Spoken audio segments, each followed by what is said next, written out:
Welcome to Sterling Visionary Voices, the podcast dedicated to bringing you diverse, innovative leadership insights and actionable strategies for success. Join hosts Laura McNeil and Bob Medeiros as they explore the art and science of role model leadership through thought-provoking conversations with real professionals.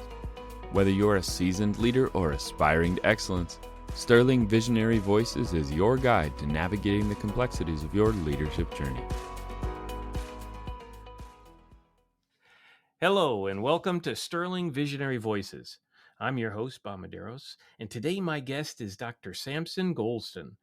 Dr. Gholston is a professor and department chair of the Industrial and Systems Engineering and Engineering Management Department at the University of Alabama in Huntsville. Now, he's been an examiner for the National Baldrige Performance Excellence Award, the Florida Sterling Award, Georgia's Oglethorpe Performance Award, and holds many other certifications, including a Lean Six Sigma Master Black Belt, Lean Healthcare Certification, and many others. Well, Sampson, welcome to Visionary Voices. I'm really happy to be speaking with you today. Hi, Bob. How you doing? I look forward to talking to you today. Excellent. So let's start with your topic of the role of leaders as coaches. In my career, I kind of look back at times when I had that type of relationship with my leader and can contrast those with those times that I really didn't. So I can really appreciate how important this can be. So talk to us about this concept.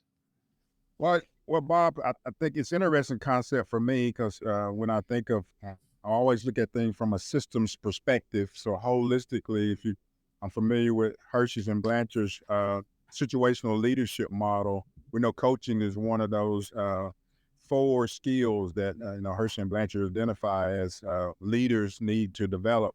Depending on the followers, I guess maturity, they're starting with directing, then coaching, then supporting and delegating. So I think it's important for leaders to be able to assess the situation and the skill level of the follower, and then develop their leadership style for that follower based on where they are in their maturity. And coaching, I always like that one because to me, of the four, that's the one where you really can build that relationship with the follower.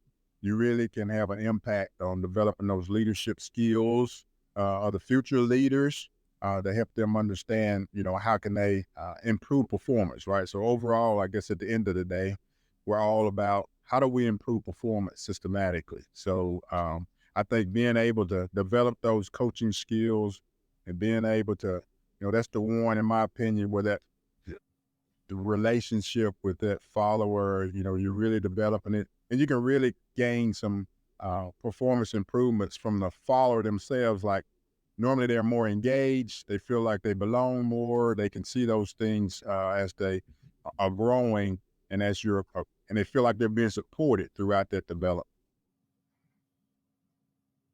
Okay, well, very good. Do you have any examples of how you've seen this work effectively?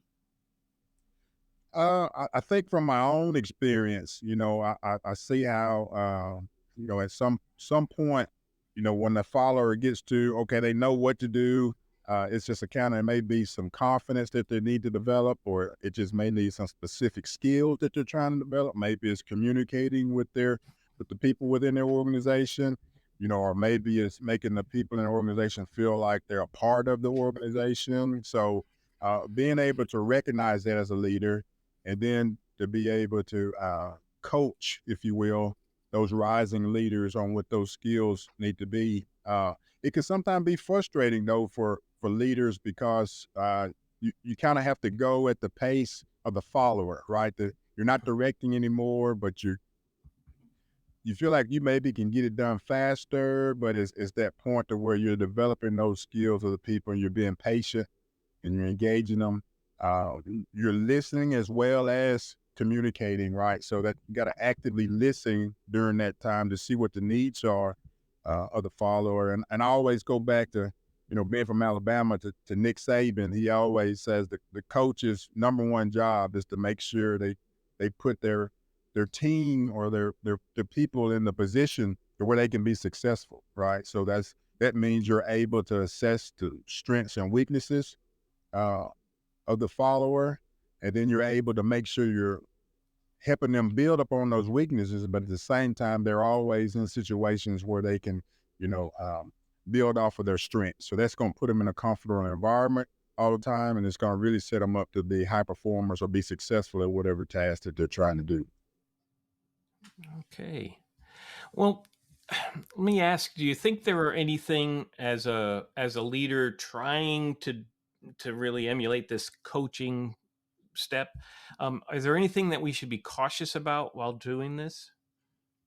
I think the main thing, and then it's going back to maybe my interaction with maybe some of the coaches that I've had in my past. I've always, when I've looked back, you know, I've gone through whatever skill I'm trying to develop or whatever maybe position that I'm in, and then I looked at the relationship between the coach and myself, and in every case where I felt like the coach, was effective in helping me achieve those goals, I felt like the coach saw more in me than I saw in myself, right? So he or she was able to push me beyond those boundaries that I had set for myself. Because in my mind, I could never, stand up in front of an audience and present a presentation, or I could never, go to an employee and talk about, a difficult, maybe conflict resolution, those kinds of things, because I put those limitations on myself, and they would always, through coaching, right, through actively listening, developing the skills, encouraging me to build those skills, maybe, having me take a class here or there that would help develop those skills. They were able to push me beyond those limits, and I was able to achieve things that I wouldn't have achieved without that coach, right? So that's the one thing that I'm always, admiring great coaches, their ability to see more in the people that they're developing, and then able to get them people to achieve more than they would have achieved had they not had that coaching. Okay. All right. Um, so let's set up a scenario here. Let's assume that I'm a new leader. How do I take that first step in applying this to try to improve my relationship with my team? So I think the first thing you do, always go back again to Hurts and Benches situational leadership is, in some cases, figure out where the team is, right? What type of style should you develop, and if they understand they're competent, uh, but they're still trying to build those social behaviors there. They still need some direction. That's where the coaching model fits into that model.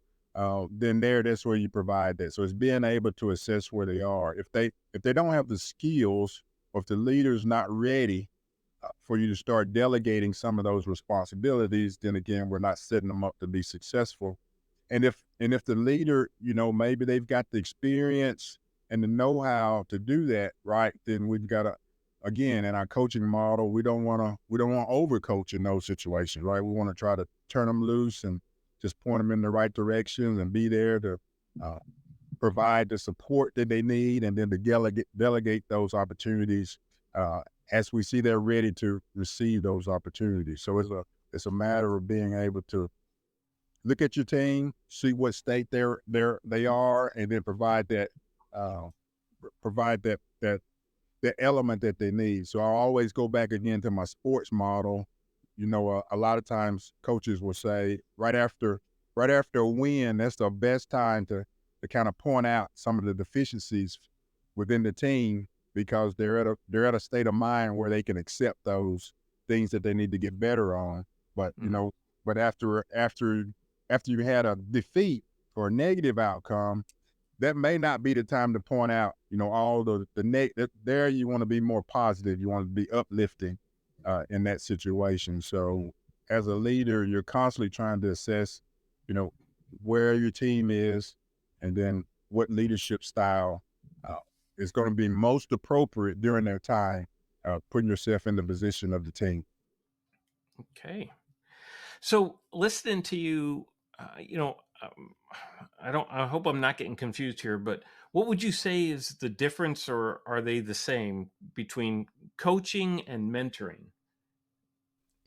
I would say they're similar. Mentoring is that's a good question. Mentoring, you're trying to be that person that the team can come to for advice. Maybe you've been through what they're trying to go through to develop it. Whereas coaching is a little bit more, I would say, hands-on and helping them people develop the skills that they're going to need to be successful. Right. So you're doing more assessing there as a coach than you would be, I would say, as a mentor, to see are they meeting those goals? Are they engaged? At a level that you need them to be engaged in. Because as a coach, you're trying to get everybody working together on the same page, right? Everybody to be engaged in accomplishing the goals, whatever those team goals are. Okay. So I have to admit, I had to go back and look up Paul Hershey and situational leadership. So is that a good place to do some background reading in this concept?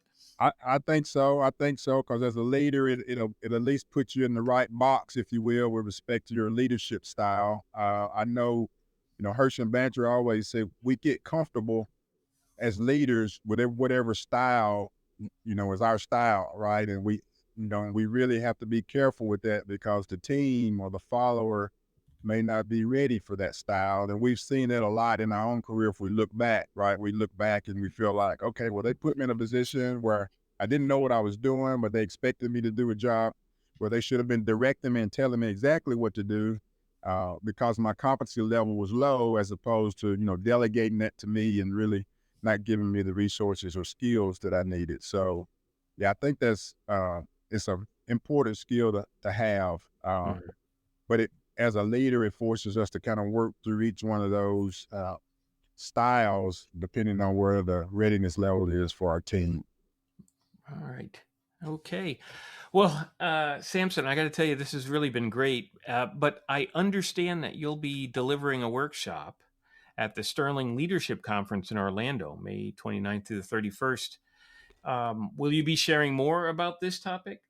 Yes, I will. In fact, I think the title of the workshop is Leadership Coaching. But I will confess, I'll be joint teaching that workshop. And in fact, my job is just to introduce the expert, so I won't be the expert there. But one of my colleagues that I went to school with and actually played football with, he later went on to have a career in the Navy as a Navy captain and got his PhD in leadership. So being a Navy captain, he was able to study leadership, and he wrote a book actually on leadership coaching, and how do you coach the leaders and those kinds of things. So he'll be presenting the workshop there at the conference. I think he's got a lot of concepts that kind of integrate a lot of these models like Hershey and Blanchard and some of these other leadership models that we talk about, and based on his experience, being a Navy captain for his career. Now he's a retired Navy captain.